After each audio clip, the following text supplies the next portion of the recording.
The 49-year-old king abandoned his previously measured tone over tensions with Catalonia as the standoff dragged Spain into its deepest political trouble in decades.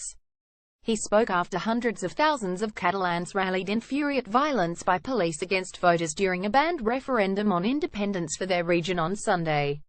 Catalan regional leaders held the vote in defiance of the national government, which brands it illegal, as did Felipe on Tuesday. With their irresponsible conduct they could put at risk the economic and social stability of Catalonia and all of Spain, he said of the Catalan leadership. Related, they have placed themselves totally outside the law and democracy, he said. It is the responsibility of the legitimate state powers to ensure constitutional order. Mass protests, police unions and political experts warned that Spain's government risks losing control of the northeastern region as the country plunges deeper into its worst political crisis since the death of the dictator Francisco Franco in 1977. Crowds in Barcelona yelled for national security forces to get out, branding them occupation forces and raising their middle fingers at a police helicopter circling overhead. Barcelona Football Club refused to train as part of a strike. Catalans' protest referendum vote official said the strike slowed down public transport and paralyzed freight shipments in the port of Barcelona. It also closed down tourist sites such as the city's emblematic Sagrada Familia church. Protesters rallied in the afternoon and a further demo started in the early evening, with demonstrators dancing in a central Barcelona avenue and beating drums in a carnival atmosphere. "The streets will always be ours," young protesters yelled. City authorities put the number of demonstrators at 300,000. Anger at police repression. Pictures of police beating unarmed Catalan voters with batons and dragging some by the hair during Sunday's ballots drew international criticism. Some demonstrators said they were not pro-independence but came out to protest Tuesday in anger at the police violence.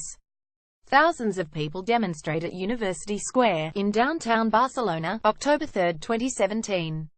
"The important thing is for the people to be united," said one such voter, Rachel Moya, a social worker. "I'm here because of what happened the other day. The people should be allowed to vote and we should fight against police repression." Catalan regional leader Carles Puigdemont said nearly 900 people had received medical attention on Sunday, though local authorities confirmed a total of 92 injured. 4 were hospitalized, 2 in serious condition. The national government said more than 400 police officers were hurt. The royal palace in Madrid told AFP that King Felipe VI would make an address to the nation on Tuesday evening at 1900 GMT. The monarch has maintained a cautiously conciliatory stance as tensions in Catalonia have risen over recent years. Police besieged protesters overnight, besieged Catalan hotels where state security forces were lodged, police groups said on Tuesday. "They are fleeing from hotel to hotel, hiding like rats," said the spokesman for Spain's main police union Ramon Cosio. 2 hotels said local authorities had ordered them to ask police officers staying there to leave. "Spanish authorities are losing control, it is clear," Javier Perez Royo, a constitutional law professor at the University of Seville, told AFP. "And the government of the nation is taking steps in a very dangerous direction."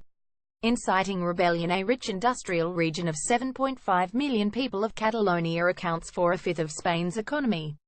It has its own language and cultural traditions. Its claims for independence date back centuries but have surged during recent years of economic crisis.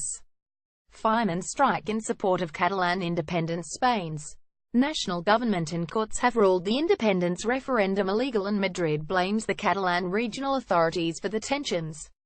"We see how day after day the government of Catalonia is pushing the population to the abyss and inciting rebellion in the streets," Spain's Interior Minister Juan Ignacio Zoido said on Tuesday.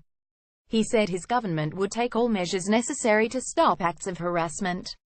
Emergency talks. The government of Prime Minister Mariano Rajoy held emergency talks after Puigdemont declared Sunday that Catalonia had won the right to an independent state. Puigdemont has appealed for international mediation to help solve the crisis.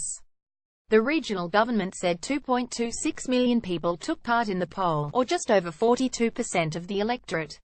It said 90% of those who voted on Sunday backed independence, but polls indicate Catalans are split.